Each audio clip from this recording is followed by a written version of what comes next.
네, 경찰 수사를 총괄하는 국가수사본부장 자리에 검사 출신의 정순신 변호사가 임명됐습니다. 신인규 변호사님, 먼저 국가수사본부 어떤 조직인지부터 설명해 주시죠. 예, 국가수사본부라는 것은 이제 검경 수사권 조정에 따른 이제 결과로서 경찰 내부에 설립된 이제 수사 조직이라고 보시면 되고요.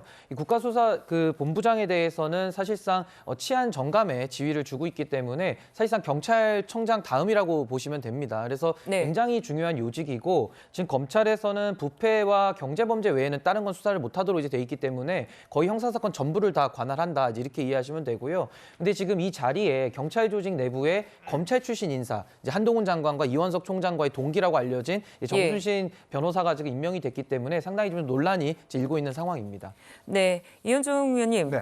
정순신 시민본부장 말씀하신 대로 한동훈 장관과 사법연수원 동기였다. 윤 대통령과 함께 근무도 했었다 그러는데요. 어떤 사람인지 좀 그러니까 설명해 주시죠. 특수부를 경험을 했었고요. 예. 아마 특수통으로 알려져 있습니다. 네. 자, 근데 이제 국가수사본부라는 게 이제 설립이 된 이유가 이제 경찰이 수사와 치안으로 이제 분리가 되잖아요. 예. 그러니까 치안과 수사를 분리되면서 국가수사본부라는 조직이 생겼고 이 국가수사본부의 장은 경찰청장의 지휘를 받지 않습니다. 그러니까 독자적으로 이제 수사를 이제 진행하는 중립적 기구인데 그만큼 경찰의 수사의 어떤 이 범위나 이 깊어졌다고 할 수가 있죠. 그러니까 한국판 FBI라고 이야기를 하지 않습니까? 예, 그렇죠. 자, 그렇다면 조직 내부의 논리로 보면 당연히 경찰 입장에서 보면 경찰 출신이 가는 게 타당하겠죠.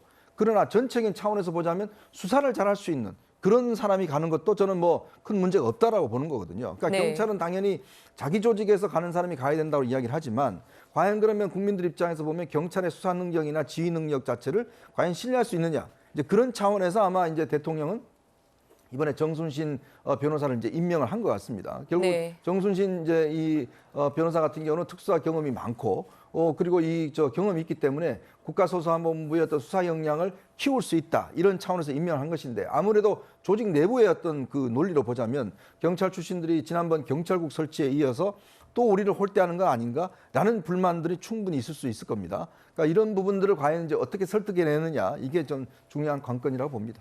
네, 정치권의 반응도 말씀하신 것처럼 엇갈리고 있습니다. 야당의 비판과 여당의 지원 사격 직접 들어보시죠.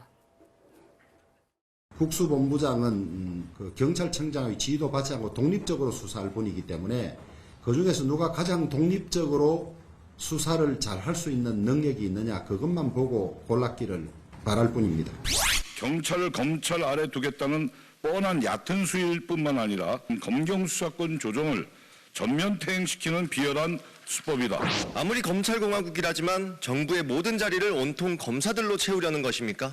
윤석열 대통령은 진정한 검주국가를 완성하려는 것입니까?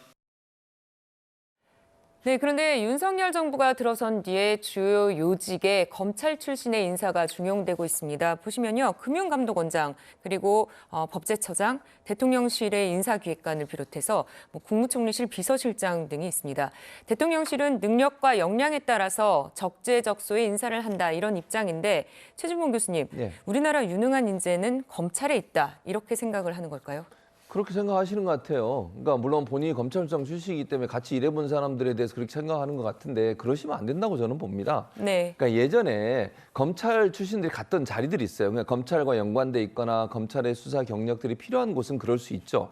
그런데 그것과 관계없이 예전에는 다른 분야에서 왔던 분들이 갔던 자리까지 검찰이 간다?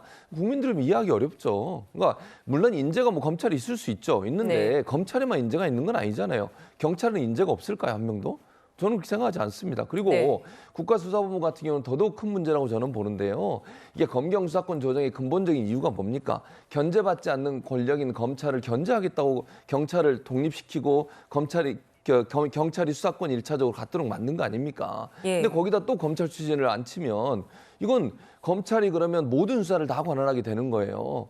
기본적으로 물론 검찰 수사 잘할 수 있겠죠. 그러나 검찰이 기소권을 유일하게 갖고 있는 곳입니다. 그러면 그 기소권이 남발되지 않도록 경찰에서 일정 부분 견제할 수 있는 통로를 만들어 놔야 돼요.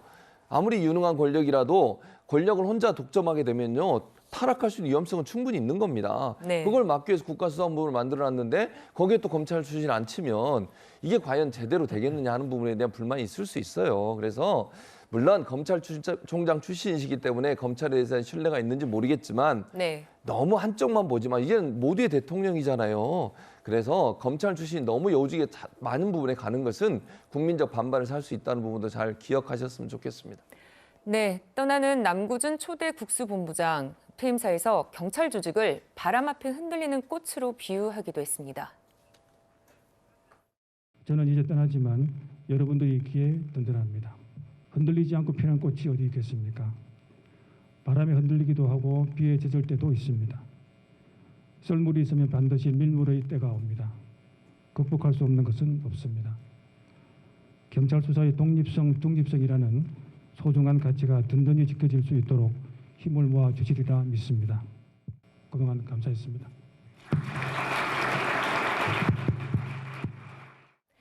네, 경찰 수사의 독립성을 당부했습니다. 또 경찰 내부에서는 우려가 현실이 됐다 이런 반응이 나오고 있는데요. 박상규 의원님, 경찰 입장에서는 검경 수사권의 취지나 아니면 독립성이 훼손될 수 있다 이렇게 얘기할 수 있겠죠? 당연히 그런 우려가 나오고 있습니다. 네. 지금도 보면은 이 치안 정감 중에서도 예. 요직 중에 요직이고 3만 명 이상의 수사 경찰을 전부 다 지휘하거든요. 예. 그러니까 사실상 경찰청장이 이 국가수사본부장을 컨트롤할 수 있는 경우는 국가적 재난 상황 이외에는 어떤 지시도 내릴 수 없게 돼 있어요. 그러니까 네. 사실상 뭐 국가적 재난이라는 게 튀르키예 지진 같은 거 말하는 건데 그거 아니고서 모든 수사는 독립적으로 하는 사람이거든요. 예. 그렇게 본다면 이 대통령이나 이쪽 정부에서 임명할 때는 수사 역량에 포커스를 맞춘 것 같아요. 한국판 FBI.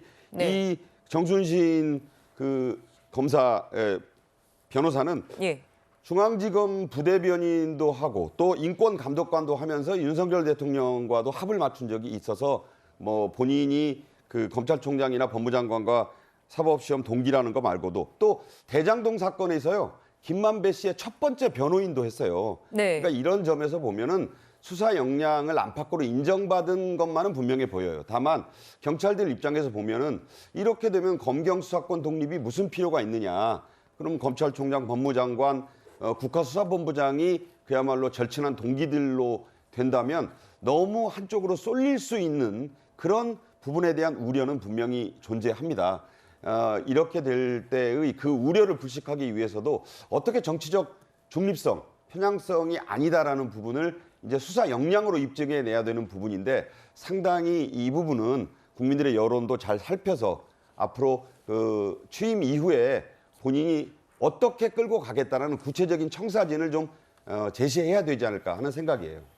네, 한편 한 언론에서는 정순신 신임 국수본부장이 아들 고등학교 시절 학교 폭력으로 전학 조치를 당했다 이렇게 밝혔습니다. 그런데 전학 처분 이후에는 정 신임 본부장이 재심과 행정소송, 집행정지, 가처분 신청 등 가능한 모든 법적 대응을 했지만 패소했다 이렇게 얘기를 했는데요. 신인규 변호사님, 이거는 좀 학폭에서 흔치 않은 일 같긴 합니다.